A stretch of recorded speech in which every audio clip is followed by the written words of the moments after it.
When your child suddenly changes, stomach aches, missing school, shutting down, it's so easy to think maybe they are just being lazy or maybe they are rebelling.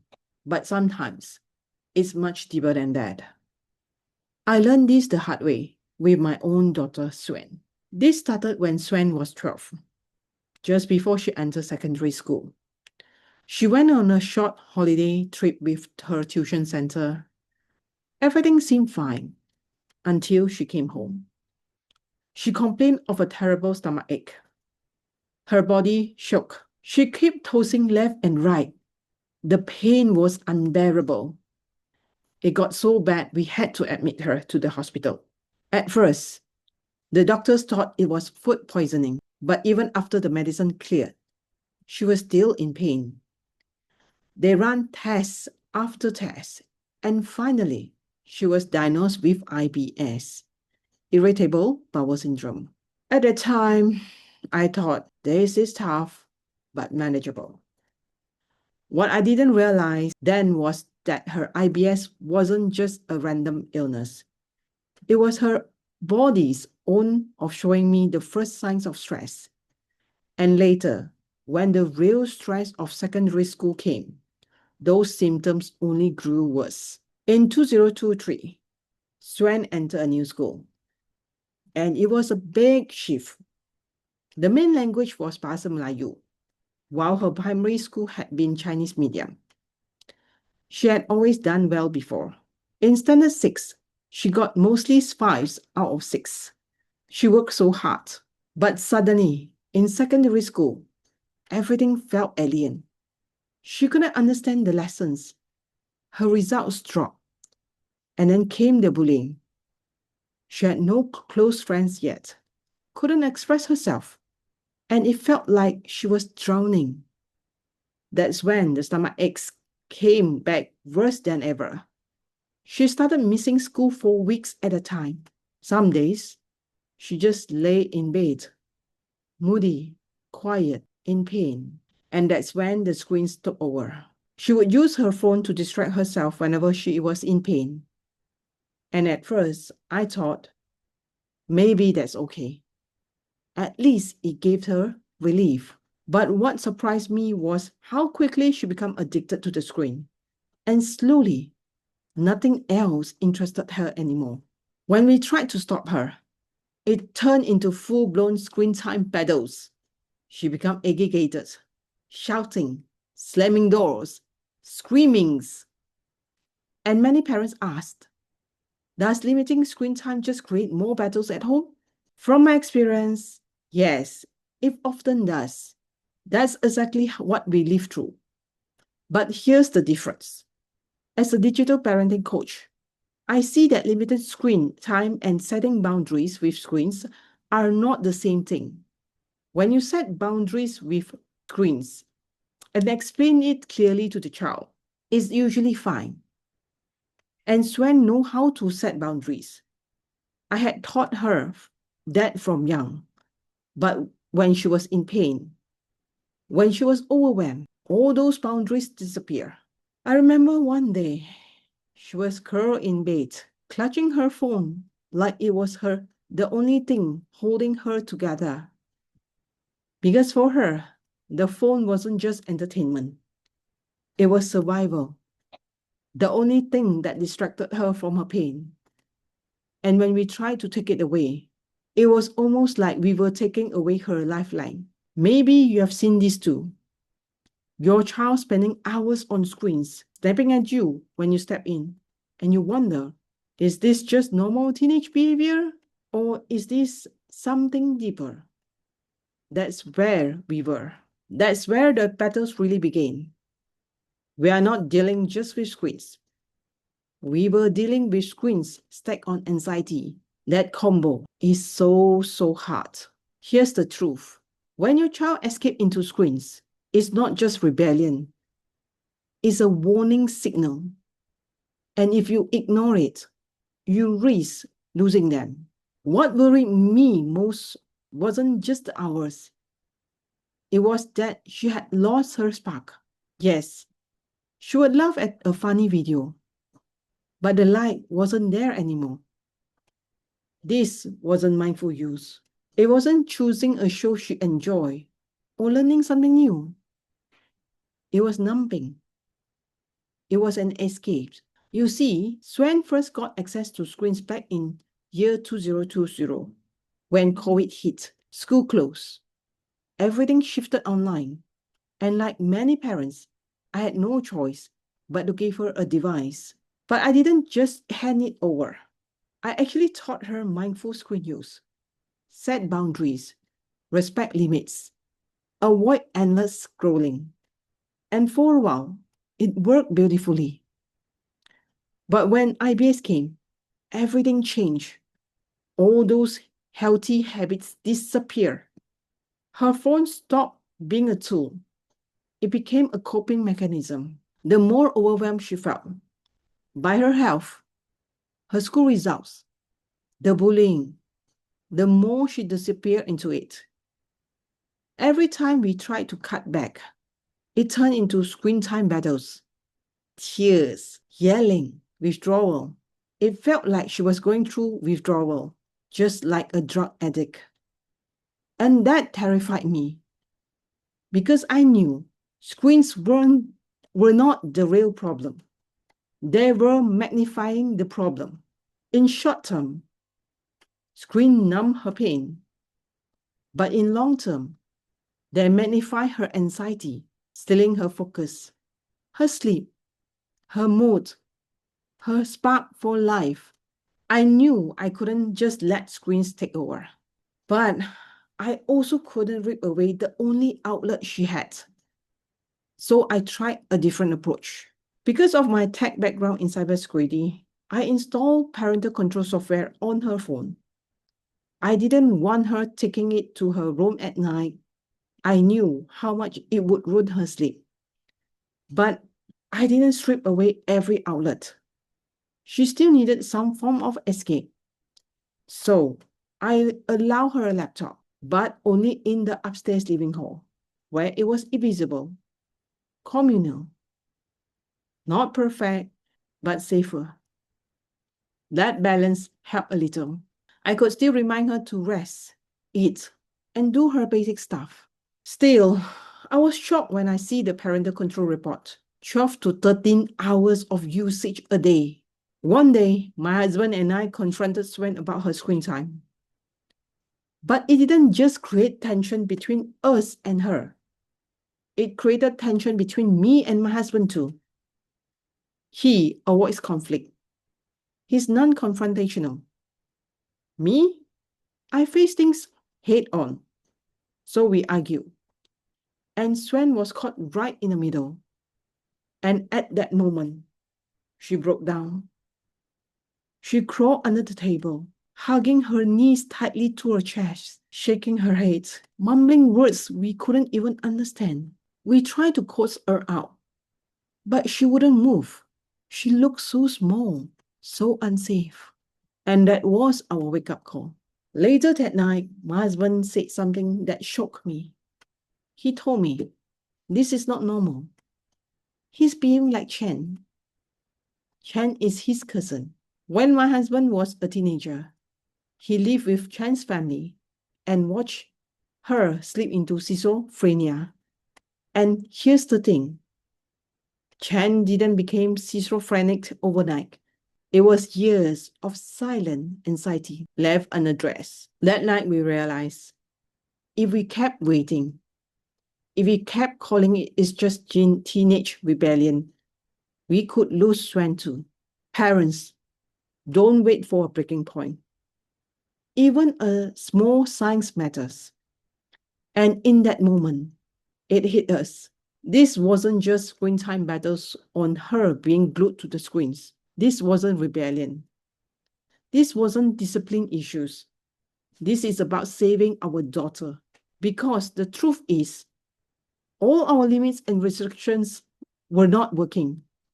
We could have taken the phone away 100 times, but the pain, the anxiety, the emptiness, they were still there.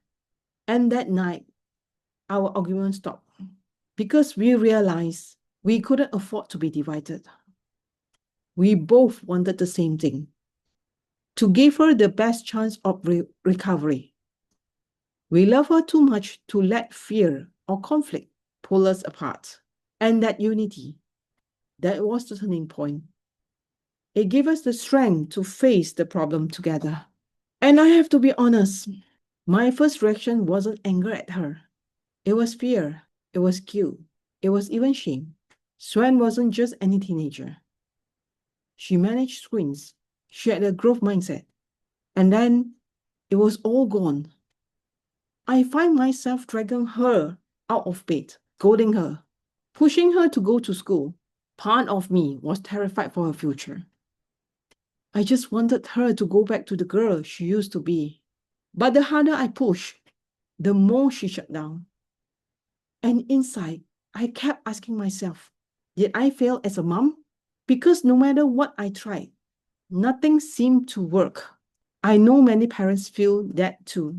That sense of my effort are not working, or I don't know how to help my child anymore. It was this mix of grief, guilt, and helplessness.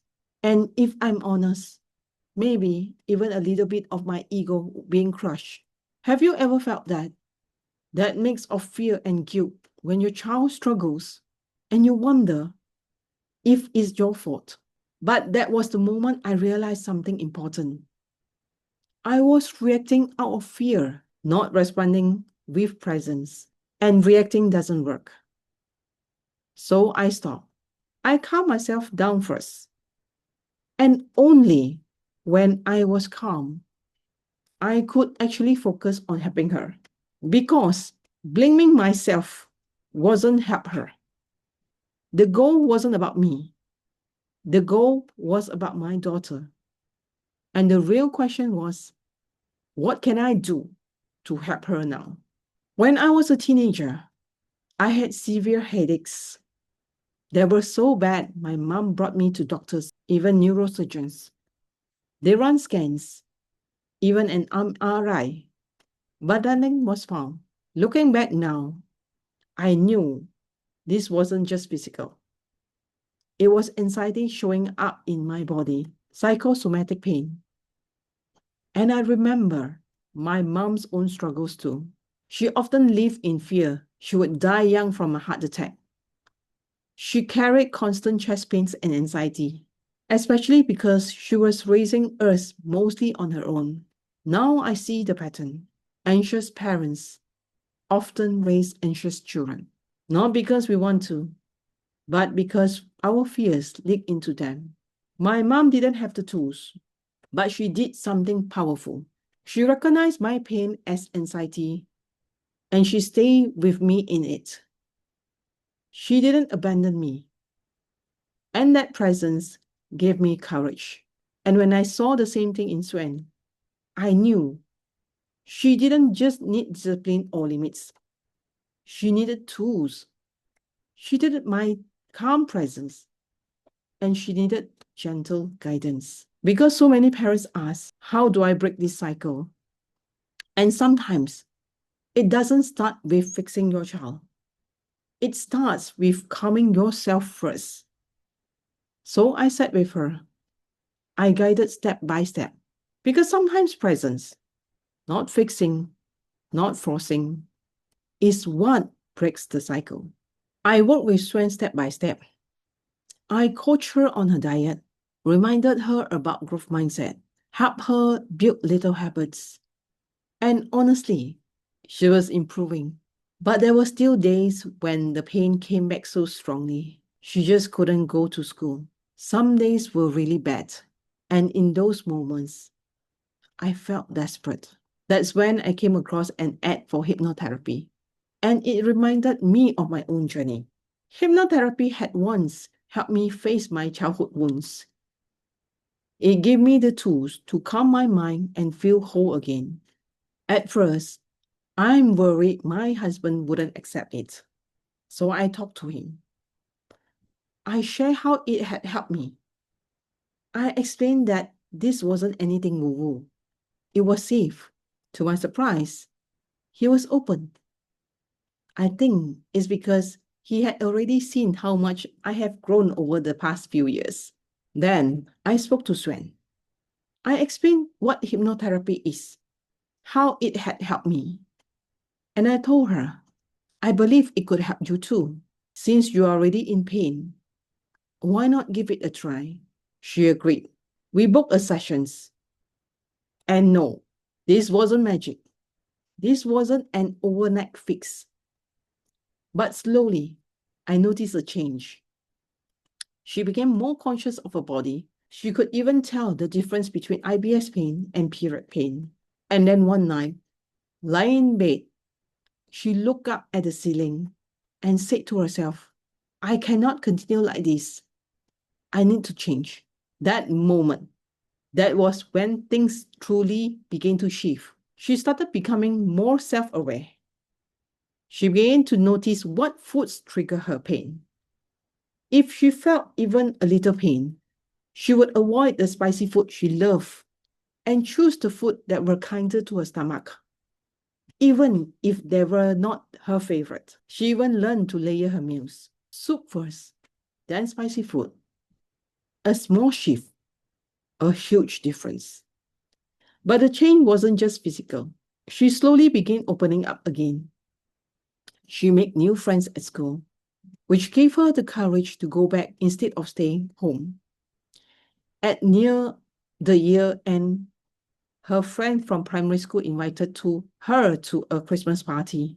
For the first time in a long time, she asked me if she could go, and she was excited to explore, to connect, to belong again. That's when I knew she wasn't just coping anymore. She was taking charge of her healing. And I realized something many parents say. I've tried everything, but nothing seems to break the cycle. For us, hypnotherapy was the turning point. It wasn't magic, and it didn't change who she was. It helped her come back to herself and gave her tools to connect with life instead of escaping into screens. Back then, I wasn't a hypnotherapist yet. But because of the transformation I witnessed in my own daughter, I made the decision to get certified. So now I have the privilege of guiding other families through the same healing process. We also face the bullying. I told Suen clearly, if the teachers don't take action, I will go straight to Ministry of Education if I have to. That assurance gave her a sense of safety. And eventually, the bully was removed. At the same time, her Bahasa improved. Her results started to pick up. Yes, she still missed school sometimes. IBS doesn't vanish overnight, but it no longer controls her. Many parents ask me, how do I rebuild my child's confidence when it felt like it's all been stripped away? Here is my realization. I've always believed in progress over perfections. I've never been about straight A's. But this experience taught me that resilience isn't built in comfort. Resilience is built when life knocks you down and you pause, take your time, and then you rise again. And that's the lesson I want my daughter to carry with her. Not comparing herself to others, but asking herself, am I better than I was yesterday? Because at the end of the day, it's not about results. It's about rebuilding that inner confidence step by step. Today, Suen is in Form 3, preparing for her exams. Just 2 months ago, she was hospitalized again, this time for low iron levels. But the difference now, she wasn't anxious. She didn't complain. She accepted it, took her medicine, adjusted her diet, and kept her eyes on her goals. She even told me she wants to enter science streams next year.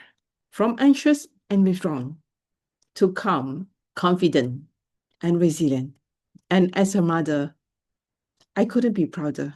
Parents, if you wonder, how do I know if my child is really okay? For me, the answer wasn't about perfect grades or even perfect health. It was seeing her face challenges with calm and courage instead of fear and escape. And that's how I knew she was healing. If you are a parent watching this, please don't assume your child is just lazy, rebellious, or moody. Sometimes what looks like defiant is really distress. Sometimes it's much deeper. What they need most isn't more pressure. It's your calm, your connection, and your belief in them. That's what makes the difference for my daughter. And it might just make the difference for yours too. Imagine sitting at dinner without fights over screens. Imagine laughter again instead of slammed doors. If you have ever felt powerless in those screen time battles and you're wondering where to start, you can download my free Calm Kit at www.unmotivatedtoawesome.com/calmkit. It's a gentle first step to bring more calm, connection, and hope back into your home. Don't wait until the battles get worse, until your child shuts down completely. Start small. Start today. The Calm Kit is your first step. But if your child struggles run deeper, know this. They are proven tools to help them heal from the inside out. And I've seeing the same, and I've worked with other families, seeing the same shift. Fewer battles, more calm, kids laughing again, parents breathing again, homes filled with hope instead of conflict. This is my family's experience, not medical advice. But I hope it brings you encouragement and a reminder that you are not alone.